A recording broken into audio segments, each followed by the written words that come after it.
Oh, we tell them right away, get off the internet. Get off now. Don't be posting stuff. The law now has a statutory injunction that everybody has to abide by when the divorce is filed, that nobody can delete any electronically stored information. The courts have a way, too, that they can appoint people to take the phone and go back and look at it, even though it's been erased. You can still go back and find all that stuff. Ace divorce attorney Rose Palermo is someone who will always tell it to you straight. Trust me, I know that firsthand, because Rose was also my divorce attorney. That was way before TikTok and Facebook, but knowing that she was in my corner got me through some very tough times. That's how I know Rose is someone you want to listen to. But she's also got quite the resume to back it up. For starters, there's a Supreme Court case with her name on it that still gets taught in law schools. And to think at least one of those law schools wouldn't give her a scholarship just because she's a woman. Well, she's an extraordinary woman at that. I'm Demetria Kalodimos. It's Banner and Company.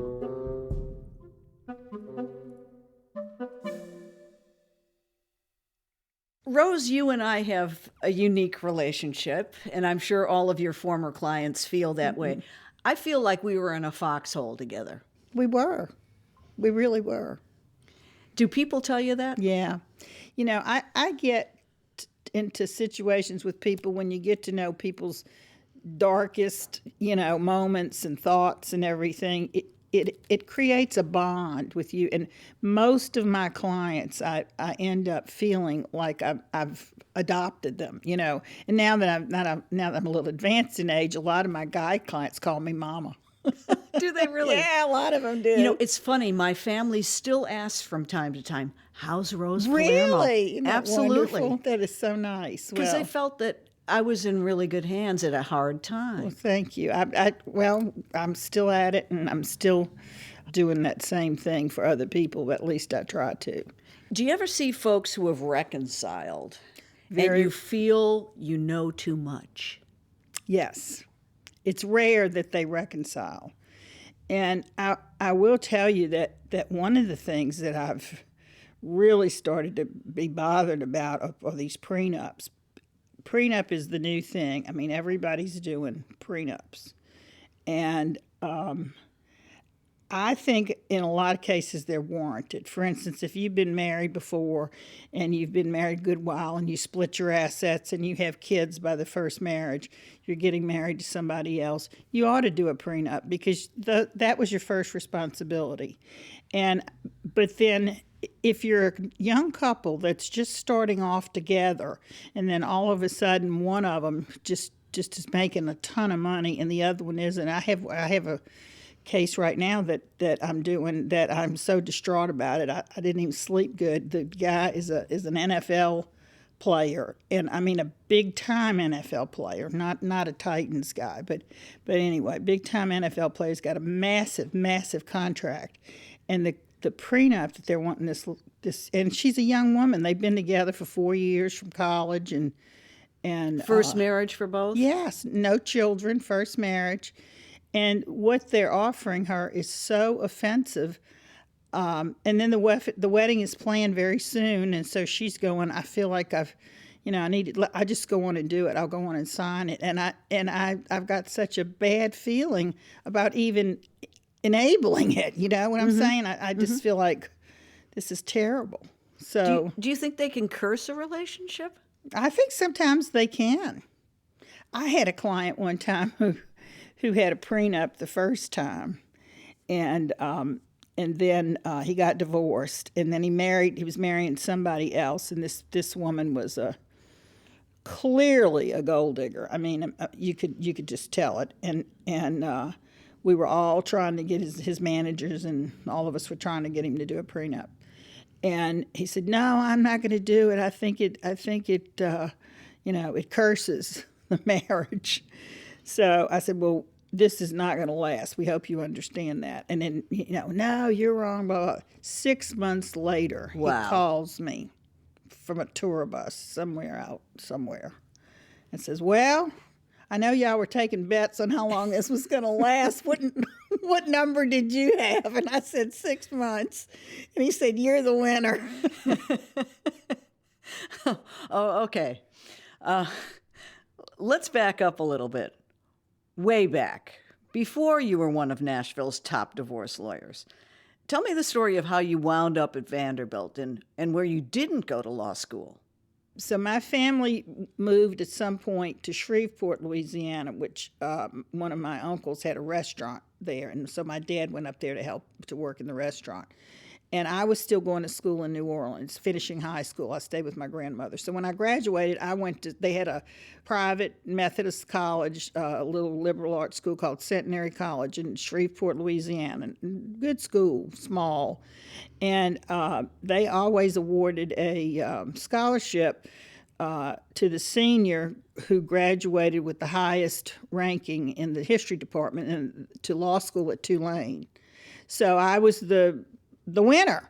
Mm-hmm. And I thought, well, this is great, because I was always wanting to go to law school since I was about 12. So they awarded me the scholarship, and I went down to New Orleans to meet with the dean or whoever it was that I met with. And he said, well, I'm sorry to tell you this, but we can't give you the scholarship because you're a woman, and we need this spot for a man who is going to have to support a family. Now, keep in mind, this is like around 1964, and that the Civil Rights Act had just been enacted, and nobody thought about it applying to sex, even though it said sex. It was mainly thought of as a basis to give equality to mainly to black people.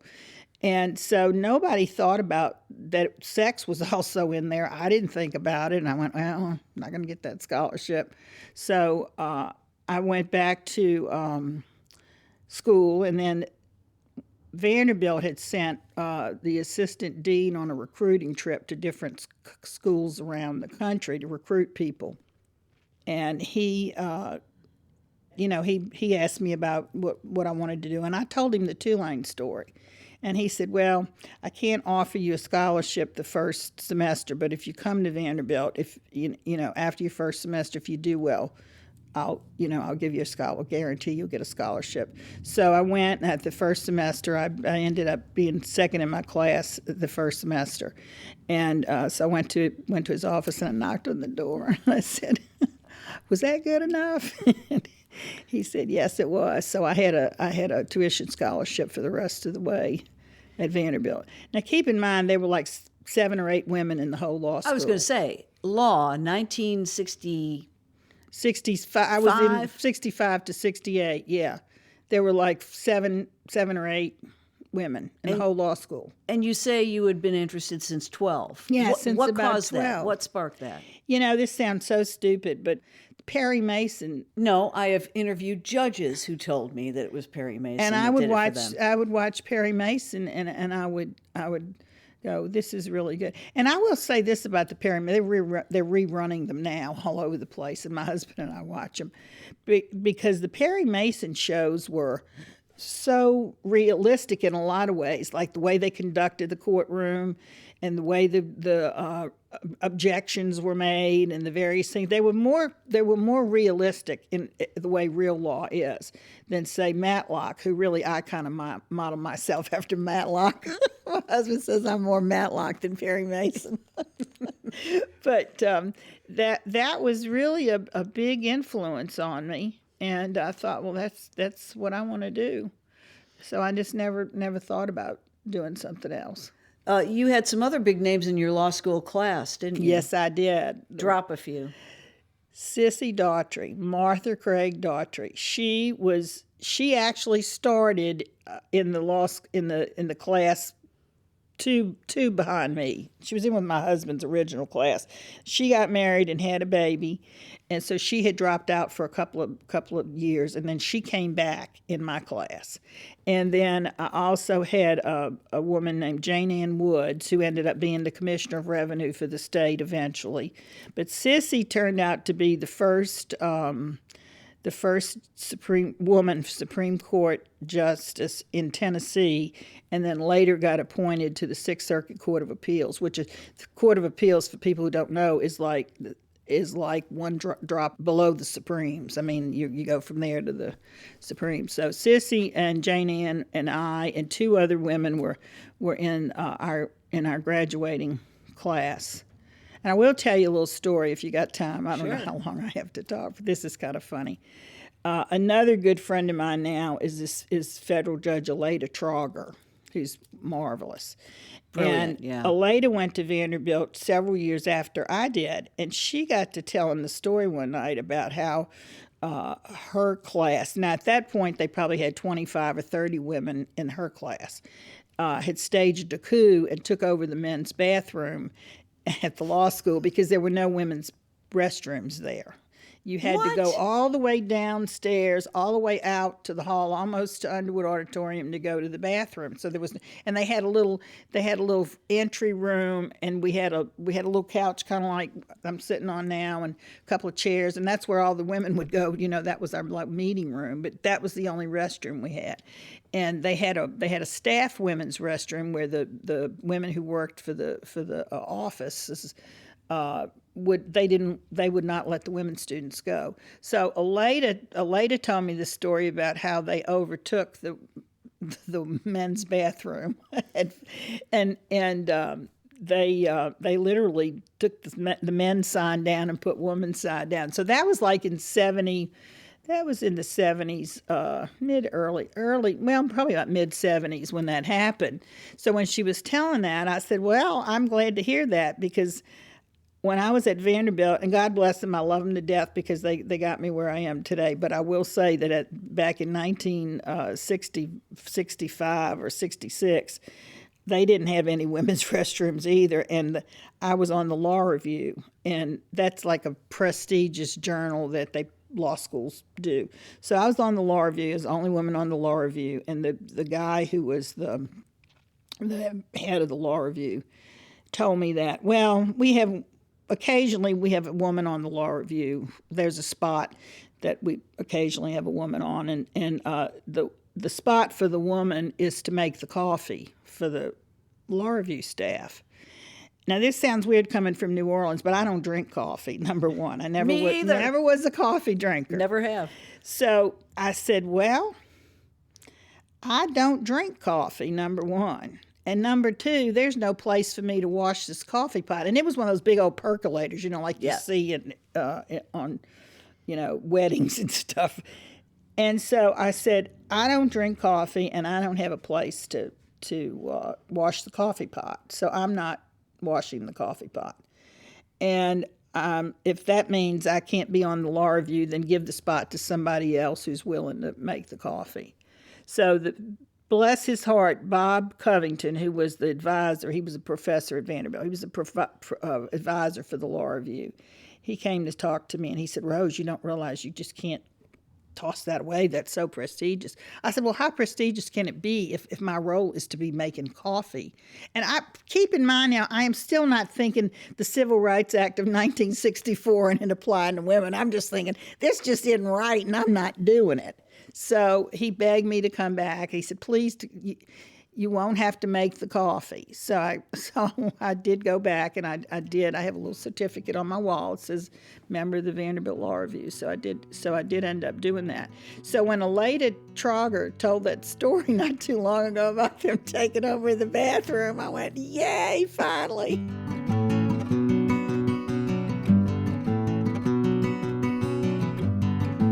It's Banner and Company.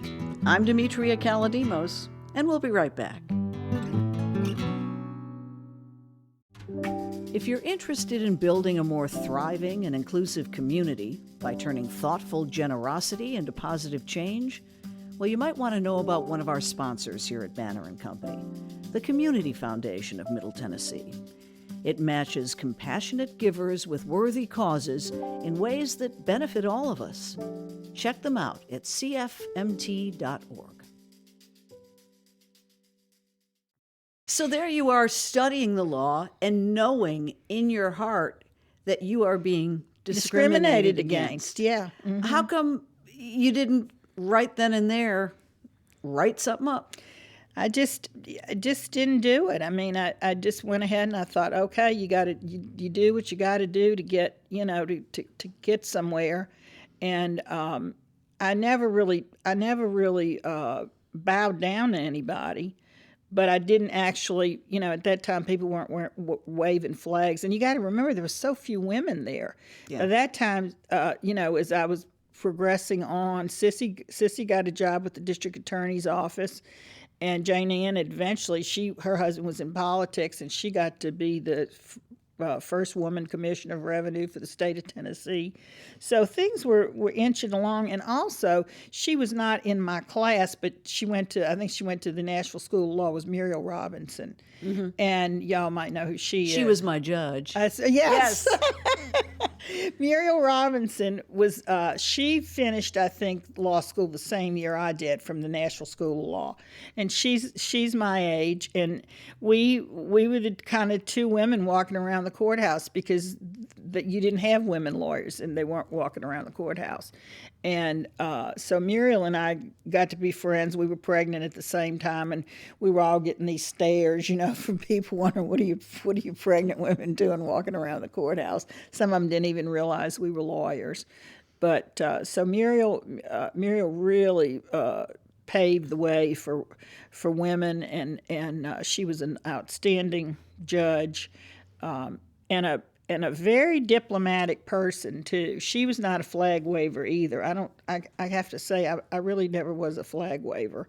And I think it's because I didn't have many people waving flags. I might have done it if I had known it was going to be, big as it is now. But it was just one of those things. Well, you got to do it. You got to plunge on through. So we talked about perhaps a missed opportunity to rise up and do something about that discrimination. Mm-hmm. But you did do something. Yeah. That ended up in... Yes, in the law books. In the case law. It's in the case books. It's in the case books. When my husband and I, Denty Cheatham, and I got married, we met in like 1972, and I had worked for a corporation, and he had worked for a law firm. He worked with his dad, and then he worked with Cecil Branstetter. And we met in like 1972 and through mutual friends. Didn't know him in law school. But he wanted to go off and start his own law firm. And at that time, I was interested in doing work in the music business, copyright law and that kind of thing. So he said, well, why don't we open up our own law firm? So we did. He and I just tootled around on Music Row till we found a place where we could have an office, and we rented it initially.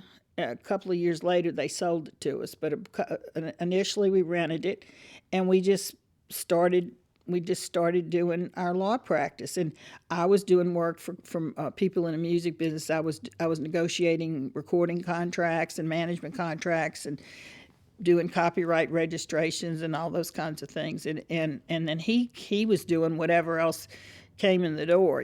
We had a lot of it back during the 70s. We had a lot of pot smokers who were being arrested, and he had a lot of those cases, and so we just did whatever came in the door. And then gradually I started getting a divorce here and a divorce there for people in the music business. So as I started doing them, and people knew, the amazing thing is Nashville being considered Music City is amazing how very few lawyers know the music business. And it's important whenever you do any type of divorce, you should know something about the business of the parties. So I happen to know the music business. I knew where the money came from. Right. And so I'd start getting one after another, and before you knew it, I was like, the divorce queen of Nashville for the stars, as they call me, which is ridiculous. But anyway, the people kept coming, and at some point I said, I've got to stop. I've got to stop doing the music stuff too, because it's too much time-consuming work to draft contracts and all that stuff. So I just pretty much started focusing on the music business, but I did have some clients that Denny and I represented. We represented Mel Tillis, and we represented him for over 20 years in his music business work. And then Conway Twitty was a client of ours, and we stayed working with him. And then when he died, we took over the estate and worked on the estate. So Denny and I got married, and we bought a house. And so I went down to the registrar's office, the voter registration office, to change my address to vote. And I knew the woman who was the registrar. And she saw me and she said, "Oh, hi, I saw where you got married." Back then they put your picture in the paper and all that stuff. Miss Palermo marries lawyer. I'll never forget that headline. But anyway. Miss Palermo, who's a lawyer herself. Miss Palermo marries lawyer. Yeah. That was the thing in the paper. But anyway, I said, yeah, we bought a house. And so this other lady who's standing at the desk, who's waiting on me, she says, "Oh, well, if you got married, you need to change your name. You need to put your new name down." I said, "I don't have a new name. I have my name. It's the same name." And we had already been practicing law by then as Cheatham and Palermo. So I said, "I'm not changing my name." And she says, "Well, if you don't change your name, you're going to get struck from the voter list." I said, "Strike away. I didn't change my name. I'm not signing that thing as Cheatham. That's not my name." And so I moved. Here's my new address.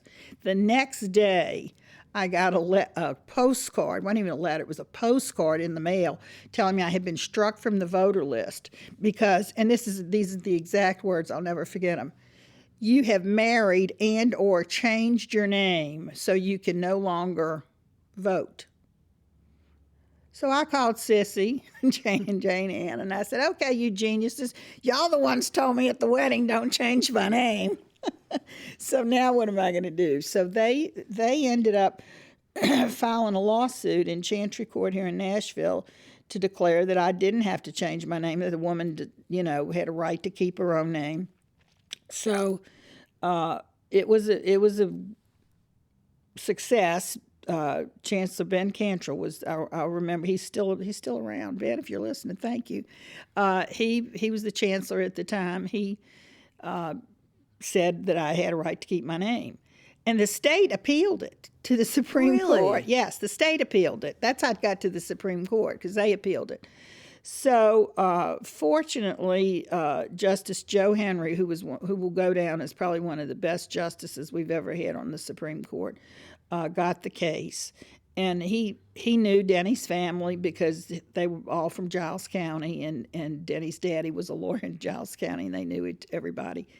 And when we went in for the hearing, he said, "I don't know why she doesn't want to take that name. Cheatham's a fine old family name in Tennessee, but if she doesn't want to take it, she doesn't have to." So he wrote this opinion, and he wrote a serious opinion, but he also wrote a funny opinion about, Along Came Rose, and did some quoting of Shakespeare. It's really kind of funny. So not too long ago, I donated it to the bar library at the Supreme Court. What he called Palermo One. He sent me and Sissy and Jane Ann a copy and said, "Thought y'all might like to see Palermo One," that they wouldn't let me publish. Yeah. But it has since gotten out, and the Bar Journal printed it. What is the official citation if someone wants to look it up? It's called Dunn versus Palermo, and I don't know the citation. I probably ought to. You're the only person that's ever asked me that. Really? Yeah, what the citation is. As another person who never changed their name. Yes, I know. I thank you for that. Well, thank you. I actually had one woman who's on the Supreme Court now. Her name is Sharon Lee. And I was at some function, and she knew Denny. I had never met her, but she came up to me and she said, "I want to thank you for your name case because you're the reason I got to keep my name, Lee." I thought, well, that's really nice. But the funny thing was, when our son was in law school in New York, they had the case, and they were reading it, and these people were going, "Hey, you know these people, this is a Tennessee case. Their name's Cheatham. And that's what his name was, Cheatham. And the woman's name's Palermo. He goes, yeah, that's my mom and dad. So it's in case books all over the country. And occasionally when I see young women lawyers, they'll go, oh, you're that woman from the case. You know, it's funny, though. A lawyer named Cheatham. I mean, that's I a party know, joke. I agreed. You wanted to avoid it for that reason, too? Well, or not really? he said no. Denny actually said that when I said I'm not changing my name. He said, that's fine with me because when I worked with my dad, we would cheat him. And he said, we got so many jokes about that. Suit me not to have it. So anyway, yeah. It's Banner and Company.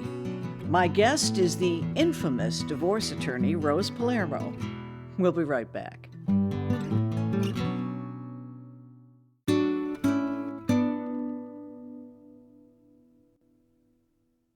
Tell me about the case that got you on 60 Minutes. Oh, We're going back. But we're this is going cool. way back. Okay, way back.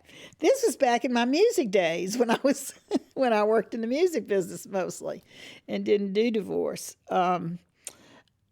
I noticed a lot of people were coming into my office because we were on Music Row and people would wander around. They'd see law office. They'd come in.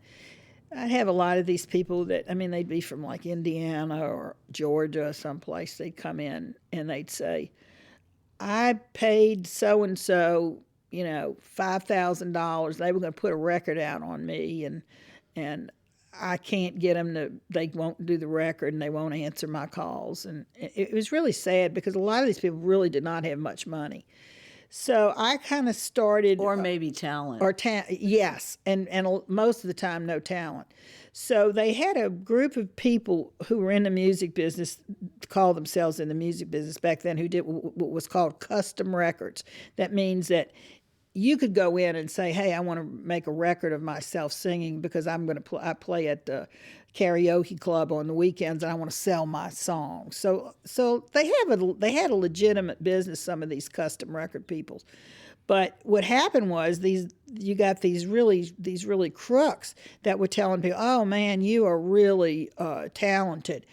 Just pay me $10,000 and I'll press you. I'll bring you in the studio and I'll press your records for you and spread it out. Well, what they were doing was they were taking the people's money, not even, maybe take them in the studio and do a 3-hour session.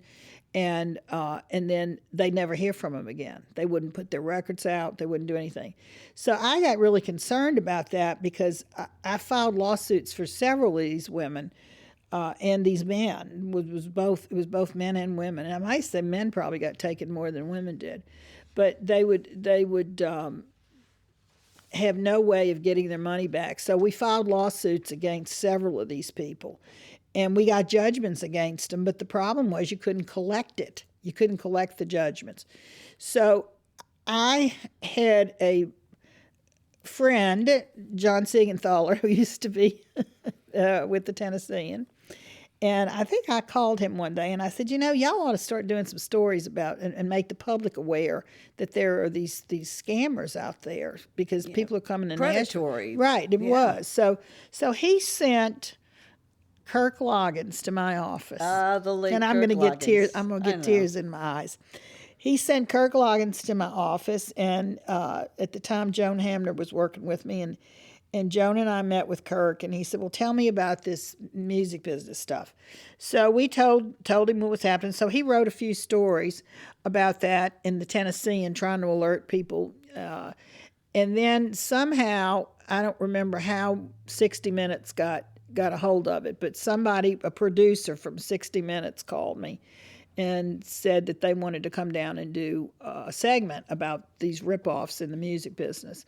So that's how that all came about. And so they came down. Mike Wallace came down, and this was kind of funny because Denny is when he's concentrating on something, he's concentrating. And his office was always a mess. He had papers and boxes and all over it. I had this cute little office at the time. I had like a wicker sofa in there, and I had a cute little French desk, and It was all frilly and cute and girly. And so Mike Wallace just comes in. He's at night. It's got to be done at night. You can't tell anybody. So he comes in and he's looking around. He says, well, I want to go upstairs and see the offices upstairs. So we go upstairs, and there's Denny. He's sitting at his desk, and he's dictating something. That's back when you dictated in the dictating machine. He's dictating something, and Mike Wallace walks in, and he's looking around, and I go, Danny, this is Mike Wallace. And he goes, oh, hey. And then he keeps dictating. So Mike Wallace says, we'll film in here. This looks like a lawyer's office.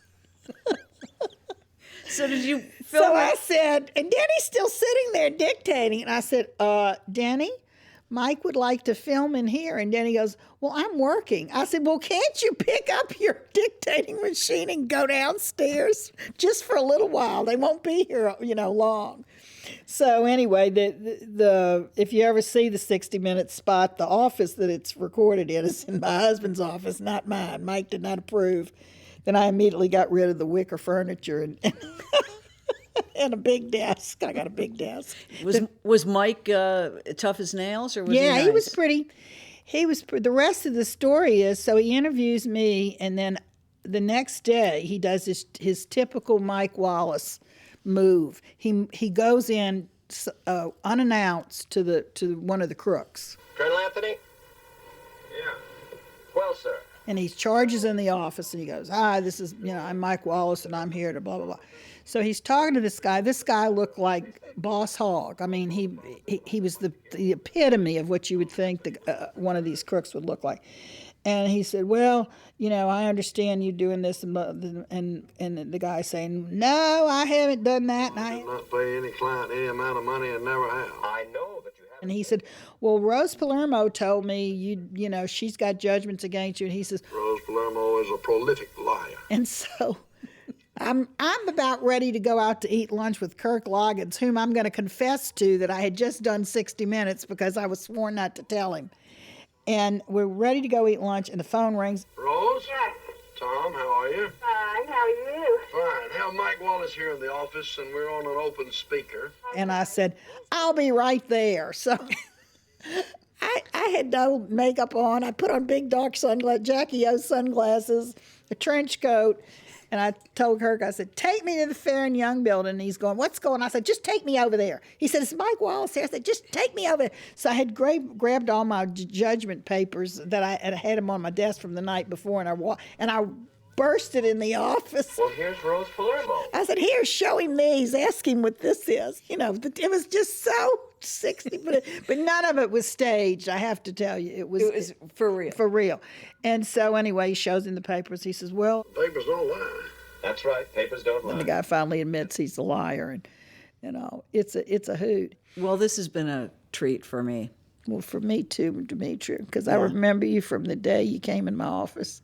And now I'm going to cry because if you recall, we both had great dads. Yes, and I remember your dad. I remember your dad to this day. I remember what he looks like. Yeah. I remember him coming in your office. Because he came down and lived with me. Yes, I know. Yeah, through He the was- hardest part of everything. That's, I don't know if that, maybe this is not correct to say this, but that's what ethnic parents Yeah, do. that's a Greek family. That's an I know, Italian it's an Italian family. Yeah. That's what they do.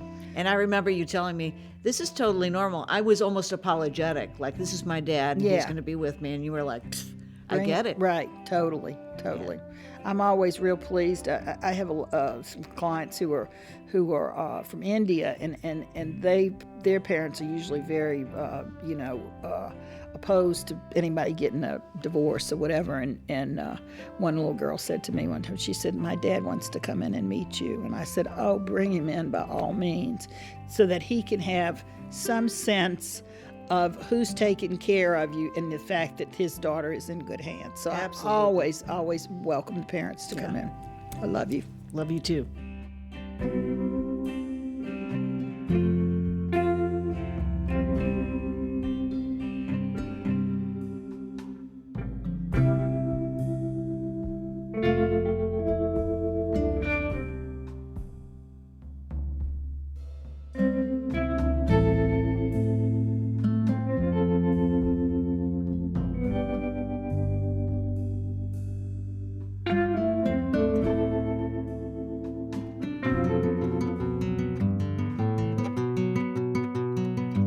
Banner and Company is a production of the New Nashville Banner.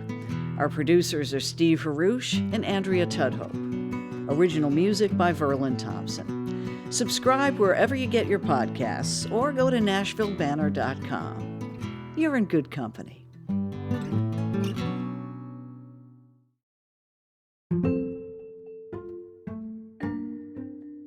We do a little thing. You see that fishbowl? Yes. That in there is a question from a previous guest Oh. who has no idea who's going to answer it. Oh, okay. So pick one, and then we'll ask you to pose one for someone down the line. I didn't pick that big one because it looked like it was going to be long. Maybe. Okay. Now, the challenge is to read it without my glasses. From Frankie. Frankie stating, my question is, when will people stop moving to Nashville? Okay. I'd like to know that too, because I have to tell you that this has opened a whole new world to me of a source of clients. I have a string of clients coming in from California, and they are a challenge in some ways because the laws in California are so different. When they come here, they assume that divorces are going to be treated the same way as they are in California, and they're not. They're totally opposite. The amounts of money you can get on alimony and child support in California is totally off the charts, and here they're stunned when they find out. But I have had more and more people that have come to me over the years, probably in the last 6 or 7 years, that have all moved here from. Lots from California and some from other states, but a big influence from California. And I don't know why I do know why they come here. Because some of my clients who've moved here from California have had horrendous tax problems out there, and they're escaping that. A lot of them are escaping the $1 million houses that are 2-bedroom, 1.5 bath things.